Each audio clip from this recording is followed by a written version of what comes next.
ele fez a hora da morte virar festa, porque um homem que tinha pecado até aquela hora olhou para ele e disse assim: Senhor, quando tu estiveres lá no teu reino, se lembra de mim, Jesus?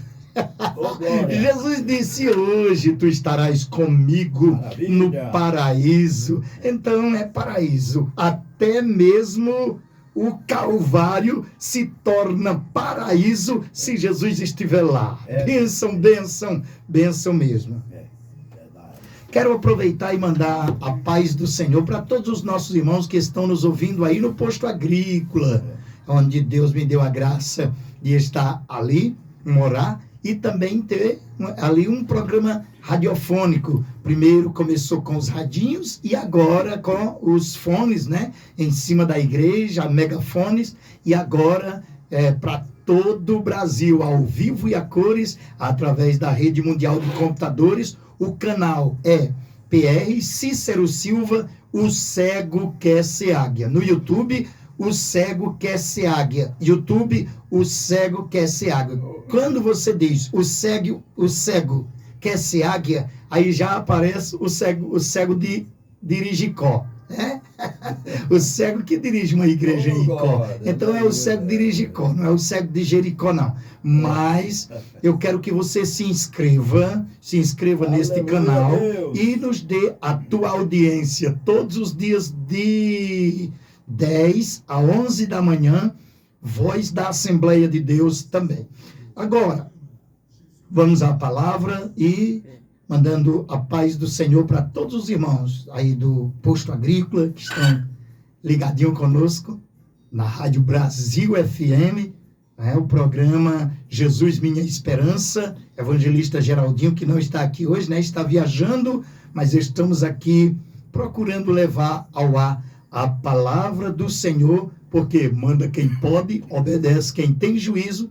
Jesus disse: ide por todo mundo, pregai o meu evangelho a toda criatura. Quem crê e for batizado será salvo, porém quem não crê será condenado. Aí ele disse: e esses sinais seguirão aos que creem. Eu creio, você crê. É eu de cá, você de lá, e Jesus no meio.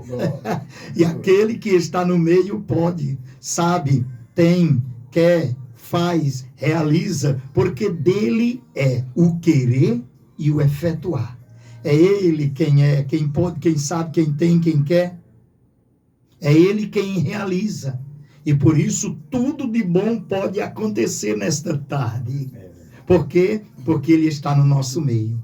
É eu de cá e você de lá e Jesus no meio. Então, pode haver curas? Pode. Aleluia. Milagres? Sim.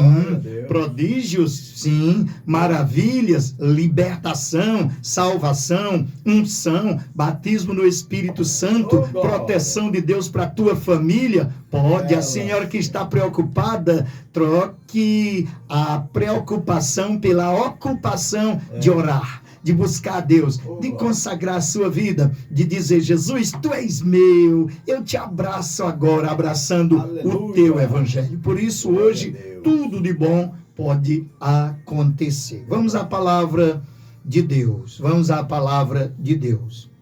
Aleluia. No Atos dos Apóstolos, capítulo 11, tem um versículo que diz: e era com eles a mão do Senhor.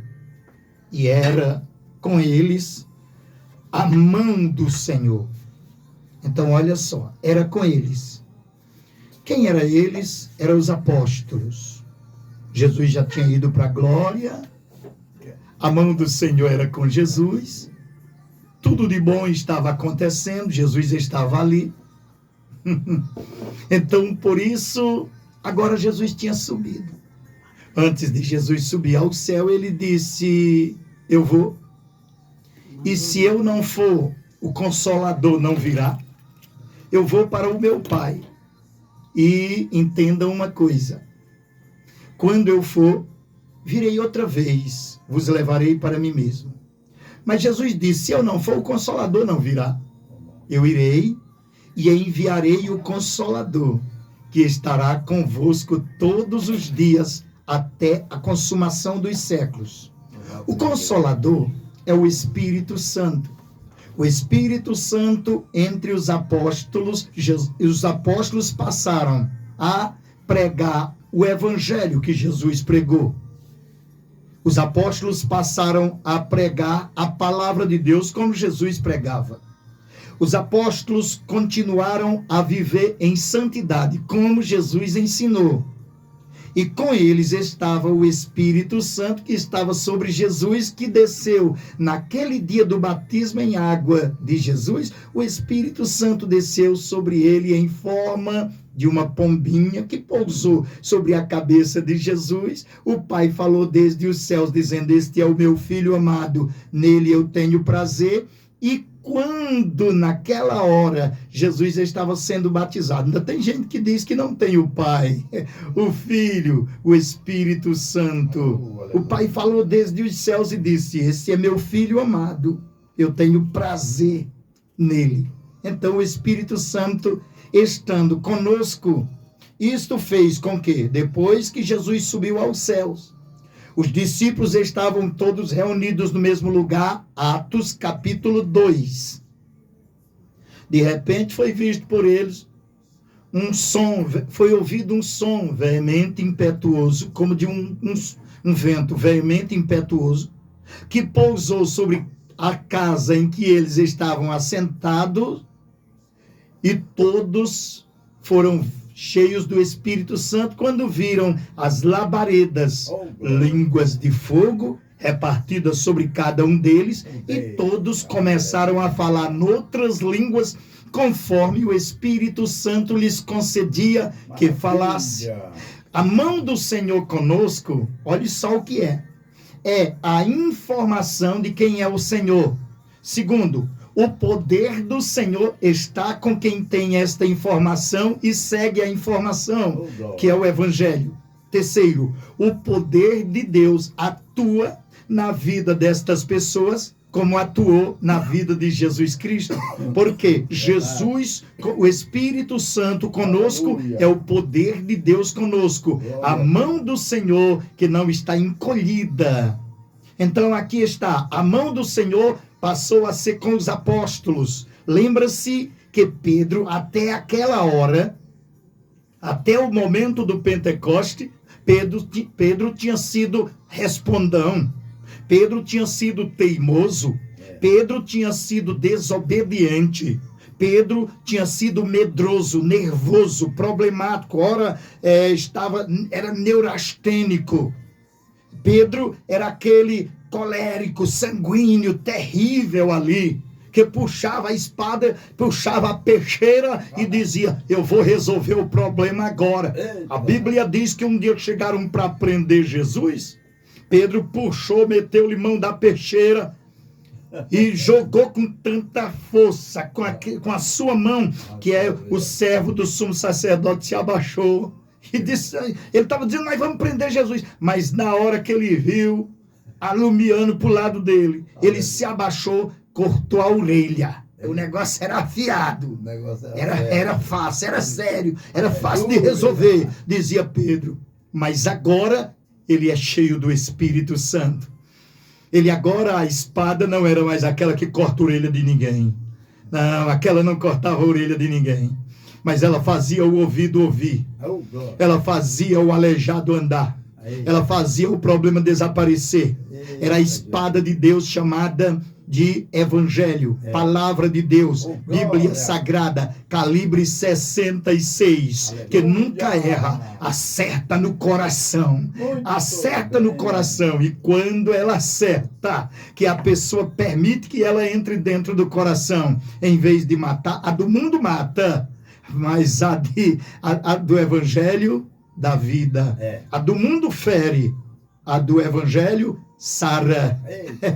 A do mundo provoca dor, a do Evangelho sara a dor. A do mundo provoca lágrima, a do Evangelho enxuga as lágrimas. É esta que Pedro tem agora. Pedro começa a pregar, a falar em línguas, e depois ele sai e as pessoas estão zombando. Todo mundo está zombando, dizendo: esses estão cheios da cachaça mesmo. Estão encachaçados, cheios de monstro. Essa hora, eita, está todo mundo bêbado aí. Mas não. Você já viu uma igreja pentecostal orando, buscando a Deus, se alegrando na presença de Deus? Alguém chega lá fora e diz, estão bêbado? Foi desse jeito no dia de Pentecostes, porque a mão do Senhor era com eles. O Espírito Santo veio e batizou eles, e eles todos começaram a falar em outras línguas, conforme o Espírito Santo lhes concedia que falassem. Agora, durante aquele tempo, a multidão se levantou e disseram, tão bêbado, tão embriagado. Olha, engraçado como eles são engraçados, embriagados. E aí, Pedro sai e disse, e talvez os apóstolos tenham dito, segura o Pedro aí. Segura ele, porque quando esse camarada está zangado, ele vai inventar de brigar com esse povo aí. Ele é sanguíneo, ele é colérico, ele é terrível. Esse homem está com algum problema aí. Mas Pedro sai e começa a pregar e diz, vós israelitas, varões de todas as raças, isso que vocês estão ouvindo, estão vendo agora, é o que Joel profetizou. Se fosse hoje, ele diria, no capítulo 2 de Joel, a partir do versículo 26, Joel profetizou que nos últimos dias há de ser que derramarei do meu espírito sobre toda a carne. É isso que está acontecendo, é o Espírito Santo de Deus dentro do corpo humano, dentro da carne humana, dentro da vida humana, dominando os nervos de Pedro. E Pedro brigão agora passa a ser Pedro que diz, a paz do Senhor. Pedro que puxava a faca, agora manda a palavra de Deus e impõe as mãos sobre os enfermos. No capítulo 2, ele é batizado com o Espírito Santo, prega e 2.000 almas entregam-se a Cristo como Salvador. Sai do inferno para ir para o céu, sai da mão do cão para ir para as mãos maravilhosas de Jesus Cristo, sai da mentira para ir para a verdade, sai dos livros de ocultismo e liberalismo para ir para o Evangelho de Jesus Cristo. E agora eles passam a ser santos, de pecadores para santos, porque este evangelho tem poder para transformar pecadores em santos. Já no capítulo 3, encontramos quando Pedro está com vontade de orar, porque quando você tem o Espírito Santo da verdade dentro de você, dá vontade de orar. Crente, cristão que não tem vontade de orar, é porque não tem o Espírito Santo, porque o Espírito Santo, a primeira coisa que ele faz, dá vontade de orar. Aleluia. Assim como a carne, como o corpo físico, tem vontade de comer arroz com feijão, estando com fome, o cristão tem vontade de orar. Vou buscar o Senhor. Vamos, Pedro. Aí Pedro, João, vamos, João. E João diz, eu vou. Pedro, antes, sempre queria aprender com João. Queria ser manso como João. Falar manso como João. Deitar no colo de Jesus, como fazia João. Mas agora é João que quer aprender com Pedro. E diz, Pedro, me ensina esse negócio aí. Que coisa boa. Eu quero ser cheio do Espírito Santo também, como tu és. Eu já tenho o Espírito Santo, tenho a minha, mas eu quero ser cheio do Espírito Santo e ser igual a tu, um grande ganhador de almas para a glória e honra do nome de Jesus. Como é que a gente faz? Vamos orar. E aí a Bíblia diz, estava lá Pedro e João, iam subindo juntos ao templo, a hora da oração, a nona. Os israelitas têm um costume de orar, 9 horas da manhã, também 3 da tarde, e também, ou seja, 7 da manhã, meio-dia e 3 da tarde. O horário que Daniel colocava as suas portas, as suas janelas virado para Jerusalém e orava 3 vezes ao dia. Eles aprenderam com Daniel, porque este homem chamado profeta Daniel, ele preferiu dormir uma noite com os leões do que passar um dia sem orar. Porque a oração, ela liga a criatura ao Criador. Quando o homem chega debaixo do sangue de Jesus, um cristão fiel, verdadeiro, que crê no Evangelho, que veio a Jesus, ele chega e diz assim, em nome de Jesus, ó Pai, eu chego na tua presença. O Pai inclina o ouvido, ouve a sua oração, estende a sua mão e maravilhas começam a acontecer. Por quê? Porque alguém está orando no nome de Jesus Cristo. Então, a oração, ela aproxima a criatura do Criador, ela aproxima o pecador de Deus, e o pecador é salvo, purificado, limpo através da oração, porque a oração feita em nome de Jesus é feita por um justificado. Justificado é alguém que tem qualidade de justo. Aleluia. E a Bíblia nos diz, a oração feita por um justo pode muito em seus efeitos. Então, o efeito da oração, salvação. O efeito da oração, curas. O efeito da oração, milagres. E João disse, eu quero aprender contigo, Pedro. Irmão Pedro, eu quero aprender contigo. Então, vamos à oração. E a Bíblia diz que 3 horas da tarde eles saíram para a oração. Mas nós vamos orar onde? Ele disse, no templo.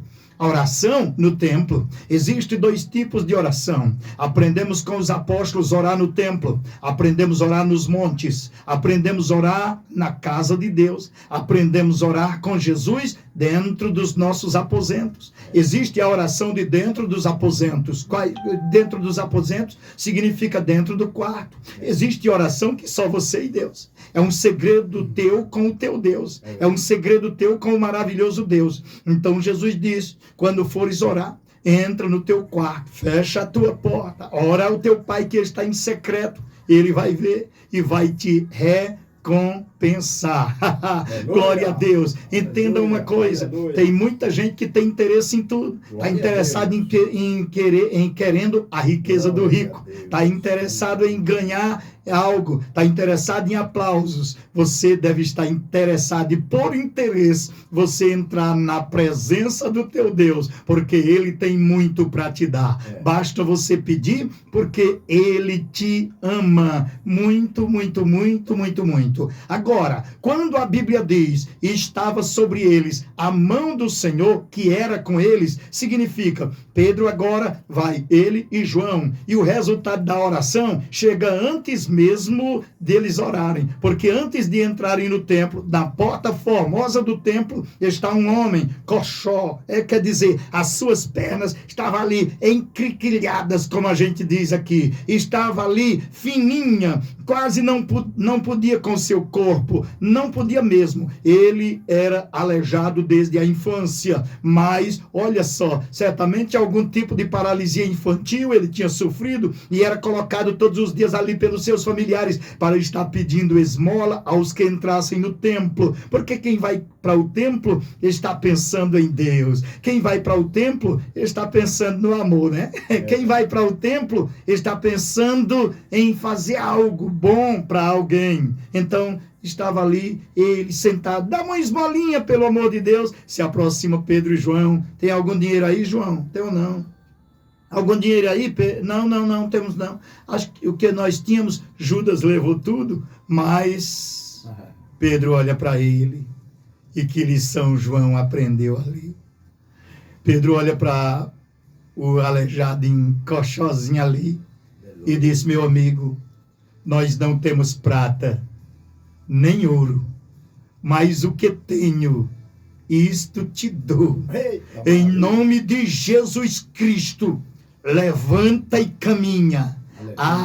Naquela hora, naquela hora, parecia-se ouvir os estralos dos ossos daquele homem, os ossos das pernas se mexendo, porque ela não tinha medula, mas começou a andar. Ele começou a saltar, ele começou a glorificar a Deus, exaltar, bendizer, magnificar o nome do Senhor. E não foi preciso nem entrar dentro do templo para o culto começar. Começou ali fora mesmo. Glória a Deus, aleluia, bendito é o nome de Jesus. E o povo começou a juntar ali, perguntar o que é aquilo. E viu o homem saltando, glorificando a Deus, exaltando o nome do Senhor. E não foi nem possível orar naquele dia teve que cultuar logo, pregando a palavra e ganhando mais almas para o reino de Deus. Por quê? Porque a mão do Senhor era com os apóstolos, não somente para fazer milagres. Milagres é bom, mas melhor do que milagres é salvação.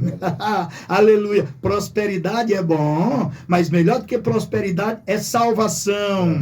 Sabe de uma coisa? Libertação é bom, mas melhor do que libertação é salvação. Então Pedro fez um milagre, mas o milagre grande mesmo foi na vida daquelas pessoas, porque mais 2.000 almas vieram à frente aceitando a Cristo como Salvador. A igreja já subiu para o número de 5.000 pessoas e começou, porque a igreja é o corpo de Cristo na terra. Aonde a igreja está é porque a mão do Senhor está. Por isso a Bíblia diz que era com os apóstolos. É por isso que a gente lê os milagres acontecendo. Paulo e Silas começaram a cantar e a prisão foi aberta.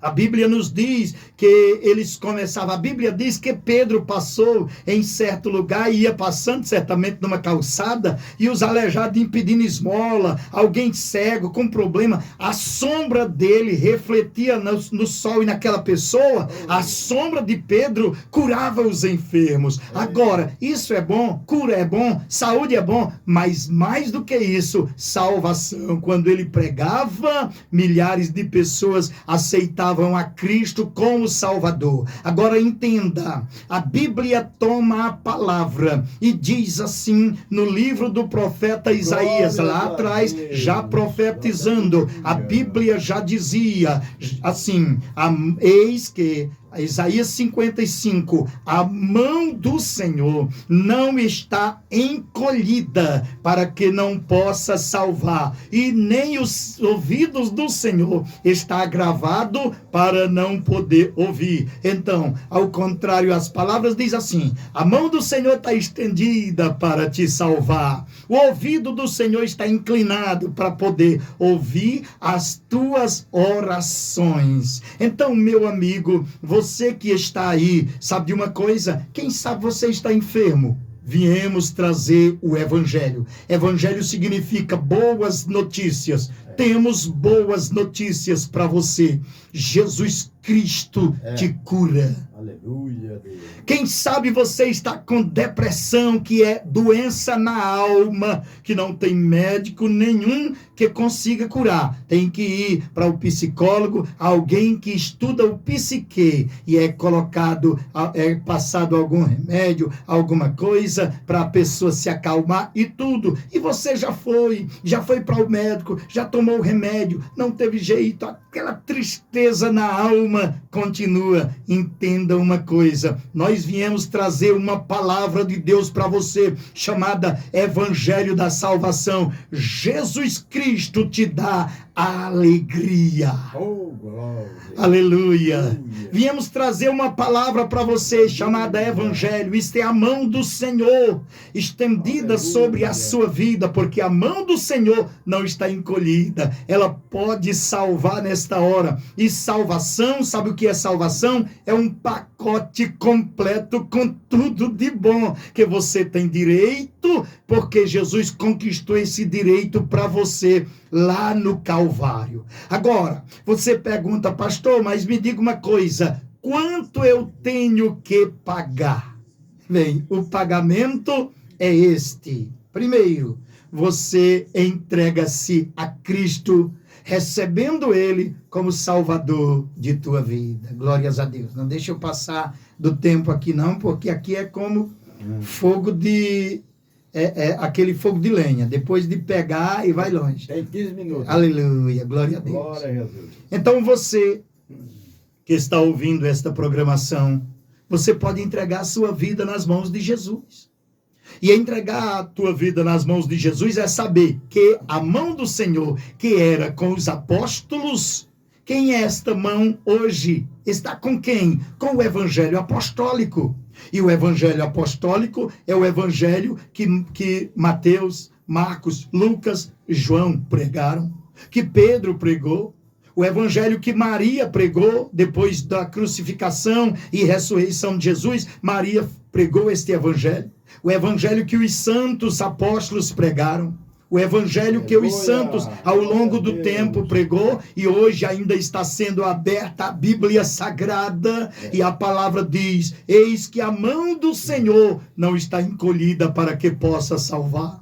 Você que está com problema, a mão do Senhor não está encolhida para que não possa salvar. Você que tem medo da morte, a morte para você é um inferno, porque você diz: pastor, eu não sei para onde vou. Meu amigo, a mão do Senhor não está encolhida para que não possa salvar. A senhora que está preocupada e diz: pastor, o que é que eu faço para o meu filho ser salvo, minha filha ser liberta? A mão do Senhor não está encolhida para que não possa salvar. Receba o evangelho hoje, agora, em nome de Jesus Cristo. Quem sabe você está doente, já tomou remédio, já foi aos melhores médicos, aos psicólogos, e alguém que está com enfermidade na alma, alguém que está com enfermidades no corpo, feridas, problemas, câncer, em nome de Jesus, eu digo para você, em nome de Jesus Cristo, a mão do Senhor não está encolhida para que não possa salvar, nem os ouvidos do Senhor estão agravados para não poder ouvir. Entenda uma coisa, quando chegamos aqui, glorificamos a Deus pelo que Ele fez, faz e fará, mas estava um homem desenganado dos médicos, ali mesmo na nossa redondeza. Eu não pedi a ele para dizer o nome dele, e não vou falar por uma questão de ética, mas estava ele ali. Fomos dirigir um culto, quando subimos aquela casa de calçada alta, a dona da casa pediu: venha ver um cunhado meu que está aqui. O marido estava banhando-se e disse: pastor, faça uma oração por ele. Aquele homem estava dentro de uma rede, bem doentinho. Estava para o seu queixo não ficar caído e a boca ficar aberta direto. Eles amarraram um pano branco em torno de sua boca para ficar segurando o queixo. Ele colocava algo nos ouvidos, porque dizia que o câncer tinha tomado já uma parte do seu ouvido, dos seus tímpanos. E ele estava ali, sem se alimentar. Estavam esperando o dia da morte. Pediram para levar ele para morrer em casa. E ele estava ali. Não falava. E não se mexia mais muito, a não ser com um aperto de mão. Chegamos até ali e eu preguei a palavra de Deus para ele. E eu disse: você crê, meu amigo, que se Jesus estivesse aqui, como eu estou, você poderia ser curado agora? Ele apertou minha mão e balançou a minha mão, dizendo que sim. Resultado, fizemos uma oração por ele. E eu disse: meu amiguinho, Jesus está aqui agora, do jeito que nós estamos. Eu estou aqui, você está aí, Jesus está no meio. E tudo de bom pode acontecer, inclusive a tua cura. Você quer aceitar Cristo como teu Salvador? Ele balançou a minha mão de novo. Eu disse: você crê que Jesus pode e quer lhe curar? Ele balançou a minha mão de novo. Naquela hora, houve um pequeno sorrisinho entre os seus lábios, e eu notei que ele estava feliz. Eu orei por ele e disse: Senhor Jesus, cura esta vida. Sabe de uma coisa? O poder de Deus entrou naquele lugar. A mão do Senhor arrancou aquele câncer. E ele, no outro dia, na outra semana, eu fui lá de novo e disse: cadê o rapaz? Ele estava ali, já com a mão estendida, já pôde balbuciar: Pai Senhor, Pai Senhor. E eu glorifiquei: Pai Senhor, pastor, Pai Senhor. E eu glorifiquei o nome de Deus. E sabe de uma coisa? Dentro de poucos dias, ele voltou a se alimentar. Está vivo, está alegre, está saltitante, está dizendo: Jesus me curou. Eu vou te dizer uma coisa, não é diferente hoje com você. Jesus pode lhe curar, Jesus pode salvar a tua alma, Jesus pode fazer de você instrumento teu, Jesus, instrumento dele. Jesus pode fazer de você uma nova criatura. Teu corpo passa a ser templo e morada do Espírito Santo. A tua vida pertence a Deus agora. E um dia, quando você morrer, tenha certeza de que você estará com Jesus para sempre. Isto é certeza de vida eterna. Jesus é o Cordeiro de Deus que tira o pecado do mundo, mas é o médico por excelência para curar as enfermidades também. Em nome de Jesus, daqui a pouco estaremos fazendo uma oração por você. Creia tão somente. Jesus pode te curar. E Ele quer te curar, te salvar, te libertar. Em nome de Jesus. Amém. Oh, glória a Deus. Aleluia. Que maravilha.